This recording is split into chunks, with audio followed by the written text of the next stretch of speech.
From the Swiss Alps to the Canadian Rockies, celebrating unique connections between Switzerland and Canada. Brought to you by the Swiss representations in Canada. So this is a passage from my last mystery thriller. It's called Missing in the Dark. It is set near Kamloops, and it's about an author who has retreated to a cabin in the woods. It's in the middle of winter, and she wants to write a thriller there. And while she's in that cabin, a lot of mysterious and also frightening things happen. Light slowly starts to enter the cabin. She can make out some shadows at the two windows. She relaxes a little. Morning light will make everything more familiar. Suddenly, a shuffling sound. She's wide awake again. She can hear it distinctly. Snowshoes. No, more like the sound is coming from the rear wall. She jumps up, grabs the rifle, slowly turns to follow the sound. It stops. Nothing more. Why did it stop? She approaches the window from the side. Not head on, but from the corner. Her eyes attempt to penetrate the half light. Nothing, just trees and snow. She changes position so she can see more to the left. Suddenly she hears something at the other window. She turns her head. A face is staring at her. Grotesque, teeth bared, a monster. She shrieks. In shock, she drops the rifle. So that's the end of this passage. Oh, thank you so much, Bernadette. And with this, we are in the middle already of a thrilling crime story written and read by today's guest of the podcast, journalist and author Bernadette Calonego. Welcome, Bernadette, to From the Alps to the Rockies. Hello, Stephanie. Thank you so much for having me. This is very exciting. Thank you for being here. My name is Stefanie Wunderlin. I am the Public Diplomacy Officer at the Consulate General of Switzerland in Vancouver. And Bernadette, today's guest, is a Swiss journalist and author living in Canada. She divides her time between the Sunshine Coast here in British Columbia, where she spends most of the winter, and Newfoundland, where she spends her summers. Bernadette, can you tell us a little bit more about this thrilling book that you just read this passage from? As I mentioned, the book is set near Kamloops or in Kamloops and surroundings. And the main character is again the one that's also the main protagonist in my other books in that series. She's called Callista Gates, and she is an officer within the RCMP. So in this book, Missing in the Dark, she returns to British Columbia, to Kamloops, because her childhood friend Becca was abducted in Vancouver, and then she was left near Kamloops in the wilderness, left to die. And Callista Gates wants to solve that cold case. She's tried it for many years, but this time she's determined to find the killer somewhere near Kamloops, because she's convinced that the killer is somewhere near this area. Very interesting, and I'm sure a lot of our listeners already can't wait to get their hands on the book to find out how this all ends. But first, let's go back a little bit, because before you were a crime author, you did many other things as well. You are also very adventurous, I would say, like the people in your books. You grew up in central Switzerland. You later worked as a journalist in both Switzerland and Germany. And then came your very first trip to Canada, to a country that would never let you go. How did this first trip to Canada come about, and how did this relationship to this country develop? Oh, I fell in love with Canada as soon as I arrived there. I went there because there were not really any foreign correspondents in Canada for the newspapers I work for. So I thought this is an opportunity for me to travel to Canada and find stories there. And I was fascinated. It was the wide open spaces. It was the kind of freedom I felt. The wilderness, the landscape, it was almost overwhelming. And I knew I had caught a virus and I probably will return again. And that's what exactly happened. I returned as a foreign correspondent because when I was a foreign correspondent in Switzerland, Switzerland was really my home turf. And it wasn't a foreign country for me. So it was intriguing to be in a country that I had the chance to get to know and find the topics I wanted to talk about, to write about, and also to explain a country, its politics, economy, but also the people there, how they lived, what they thought, and make this something that readers in Germany, Switzerland, and Austria would be interested in. And as a correspondent, you didn't just explain politics and things, you also really yourself went out on adventures. You also later summarized some of these adventures in your book, Oh, wie schön ist Kanada, or How Beautiful is Canada. So lots of adventures. Could you maybe tell us the most memorable one that you went on? Yes, one trip was up to the Northwest Territories. I flew to Yellowknife and then to a diamond mine. This was sort of the beginning of the Canadian diamond industry. The mine was called Ekati, and I could watch how the diamonds were harvested and how the workers lived so far away in that remote mine. And it was a completely different world for me. Even more different was the Arctic. I drove to Inuvik in the Northwest Territories and then on the ice road to Tuktoyaktuk on the Polar Sea. And that was, as I say, an ice road. So not a proper road, but in the winter, the ice froze over a river, the Mackenzie River, and people could drive on it. So that was a huge adventure to me. And I had to go to the Arctic again. So I had the opportunity to be on an icebreaker by the Canadian Coast Guard. And we drove through the Northwest Passage. And that was in the summer. And there was a lot of talk about, will ships now, from now on, with climate change, be able to drive through these waterways in the Arctic? But for me, it was a huge adventure. And the Arctic, ever since, has really captured my imagination. And I also wrote a book, The Stranger on the Ice, about the Arctic. It was, again, a thriller, a mystery thriller.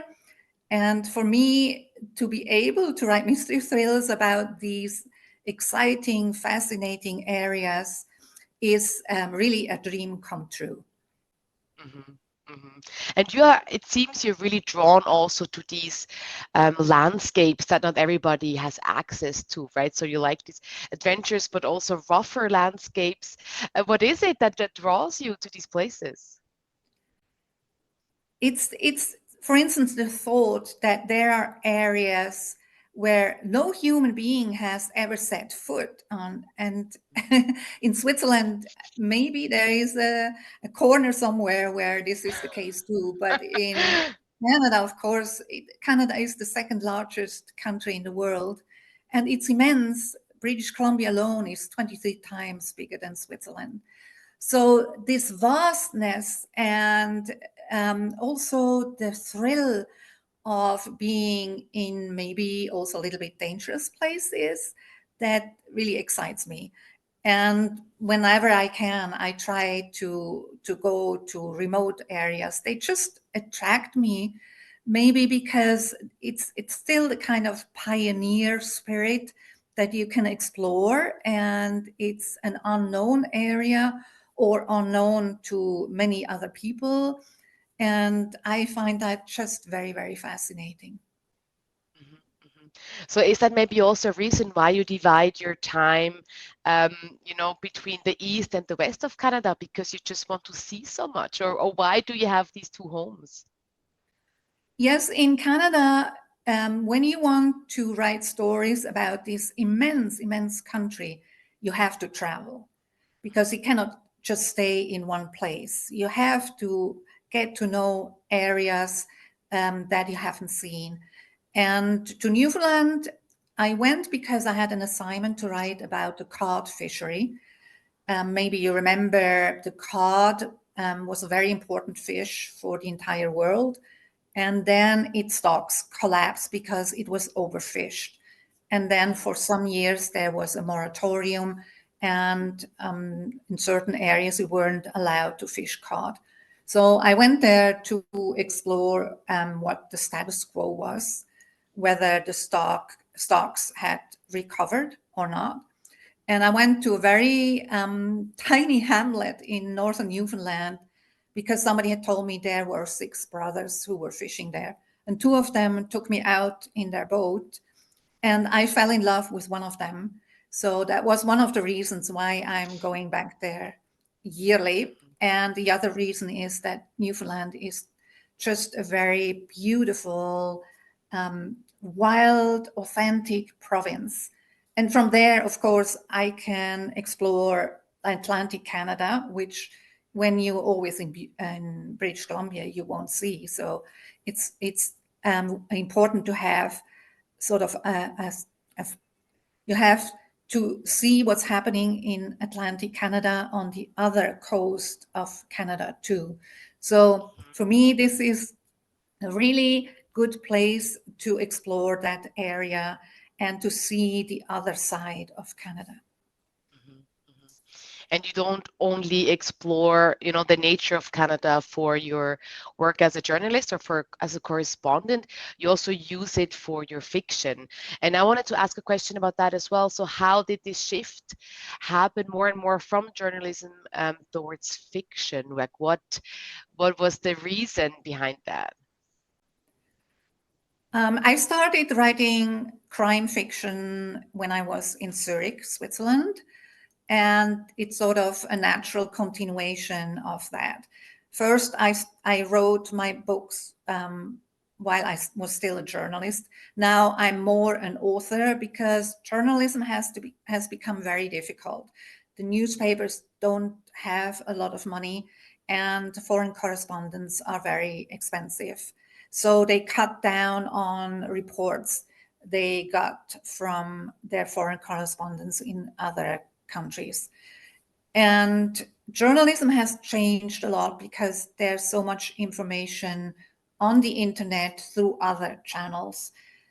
So I thought maybe I should more concentrate on my books, and sort of journalism wound down gradually. So it was kind of an organic change or shift. And I'm very happy with that because I love writing books. Mm-hmm. Mm-hmm. Wonderful. And you mentioned this in the beginning. So you have developed a series actually of mystery novels all around Detective Callista Gates. How did you come up with that persona? I wanted to have a detective who is, first of all, a woman, because there's so many male detectives, and why not a woman? So she's a member of the RCMP, and I wanted her to have a large family, because usually you don't learn anything about the detective's family in most books. That's true, And yeah. it should be a loving family, not always a Yes. family Those with broken abuse, families, exactly. Yeah. or in the worst case, some have even fathers who are serial killers and that kind of stuff. No, I wanted her to have siblings that she loves. And so, but there is something in her past. That's her childhood friend Becca that I mentioned earlier, and so there is something that made her become a policewoman, and because she wanted to solve crimes. And she's very talented, very intelligent, very smart, but also she's empathetic. She feels with her victims because she was a victim herself of a really brutal assault. So she feels what her victims are feeling. And that makes her also very susceptible to finding and solving the crimes. And she does it in an environment which is Labrador and Newfoundland. That's very foreign to her, very alien to her.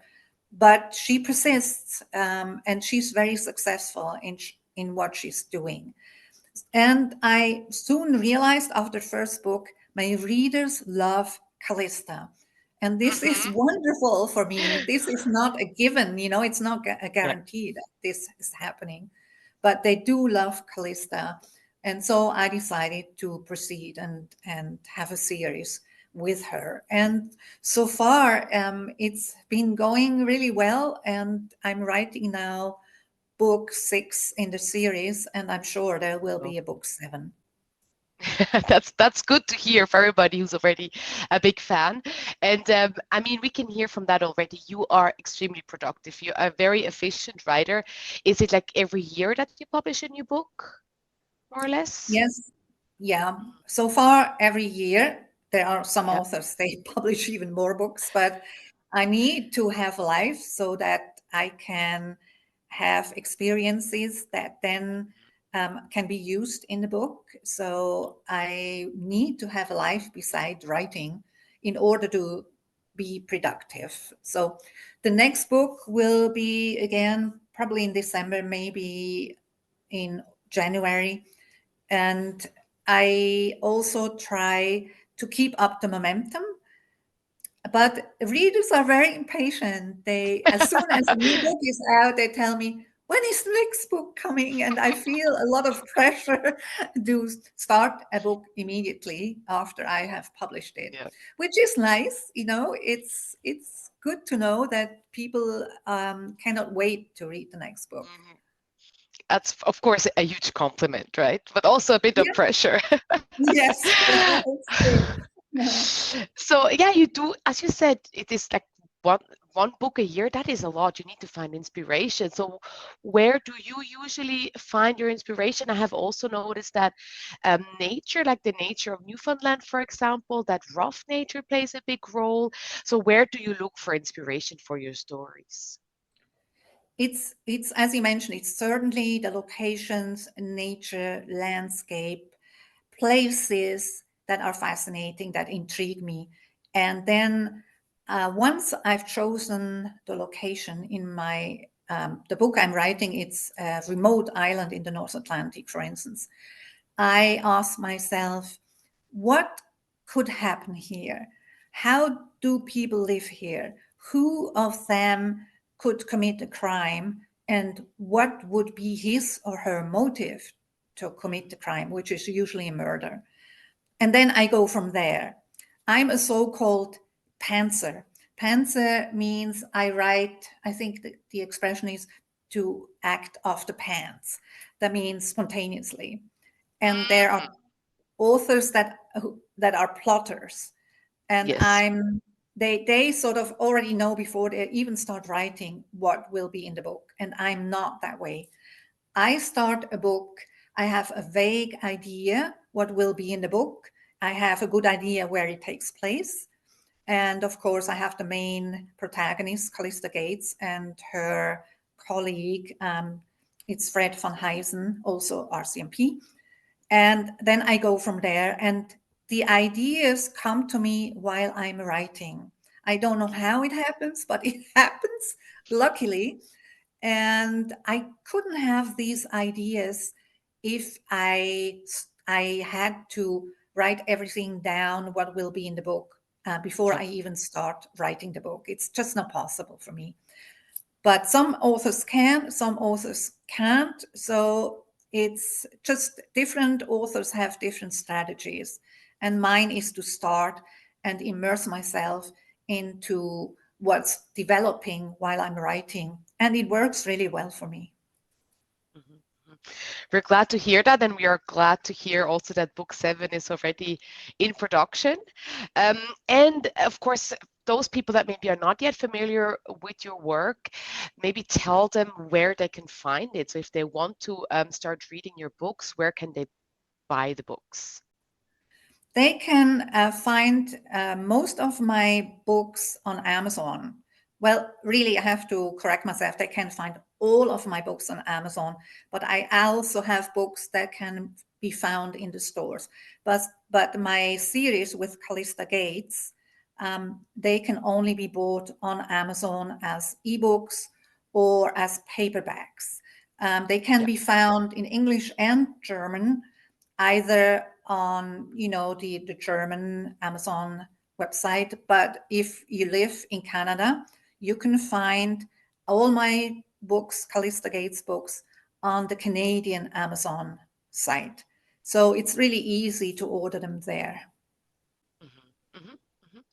Wonderful. We're also going to put your website in the description of this episode so people can see a photo and can see the different books that you have written. And we Thank you also very have much.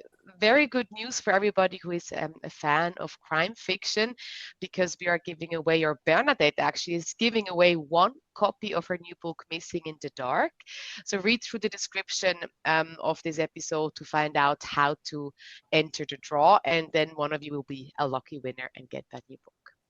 And with that, we are already at the end of today's episode. I thank you so much, Bernadette, for taking us onto this adventurous travel through your life and through Canada. It was really a pleasure talking to you. Thank you so much, Stephanie. That was so much fun. I really enjoyed this.